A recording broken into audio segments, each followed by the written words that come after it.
तर हा बघा मित्रांनो, माझ्या मागच्या बाजूचा हा आहे औंढेवाडीचा रस्ता आहे. ॲक्च्युली खूप चढांचा रस्ता आहे हा. आणि तिथून बघा खूप खोल भाग आहे. तुम्हाला तिथून काही तुम्हाला पाण्याचं जलसाठा पण दिसत असेल. जलसाठा आहे, एक तलाव आहे. तो तलाव पण पूर्ण क्षमतेने भरलेला आहे सध्या. आणि आजूबाजूला बघा शेती आहे. हा प्रमुख इकडं जे आहे ना शेती, हा भाताची शेती आहे. तर सध्या आवण्या वगैरे झाली, शेतामध्ये भातं वगैरे लावलेली दिसतील तुम्हाला. आणि वातावरण पण खूप आल्हाददायक आहे. बघू शकता तुम्ही ह्या भागामध्ये पूर्णपणे जंगलचा भाग आहे हा. बघा मागच्या बाजूला ॲक्च्युली डोंगर वगैरे आहेत खूप. आणि हवा पण खूप सुंदर, हवेचा आवाज पण तुम्हाला येत असेल. पक्ष्यांचा किलबिलाट सुद्धा तुम्हाला इथे बघा ऐकायला येत असेल. खूप मोठी आहे मित्रांनो. मी तिच्या जवळच आता उभा आहे, तर ते तुम्हाला थोडं दिसते. एकदम मोठ्या स्वरूपात आहे ती. बघा त्या पात्याचा जो आहे ना, तुम्हाला आवाज पण येत असेल. आता पाते पण फिरताना आवाज येत असेल बघा तुम्हाला त्याचा. खूप सुंदर असं दृश्य आहे मित्रांनो. बघू शकता तुम्ही माझ्या मागच्या बाजूला.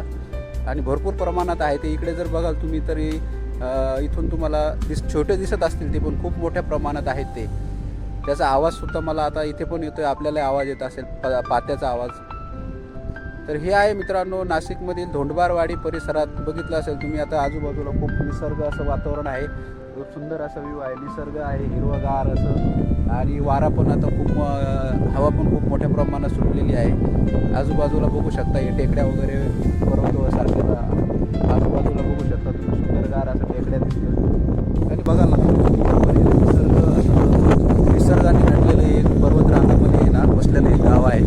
बघू शकता तुम्ही एकदम खूप असं हिरवगार असं वातावरण आहे. आजूबाजूला बघू शकता माझ्या खूप एक पर्वताची रांग दिसेल तुम्हाला. आणि पूर्ण चारही बाजूनी गावाच्या आहे ना असे पर्वताच्या रांगा आहेत. तर आपण आता इथे मार्केटिंग वगैरे करून झालेलं आहे. आता आपण जाणार आहोत पुढच्या गावामध्ये.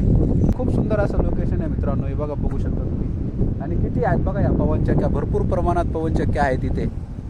तर हा व्हिडिओ आपल्याला कसा वाटला मित्रांनो, लाईक, कमेंट आणि शेअर करायला विसरू नका. तर राजू काळे ब्लॉग नावाने आपलं यूट्यूब चॅनल आहे. त्या चॅनलला सबस्क्राईब करा मित्रांनो. भेटूया आपण नेक्स्ट ब्लॉगमध्ये. तोपर्यंत बाय बाय.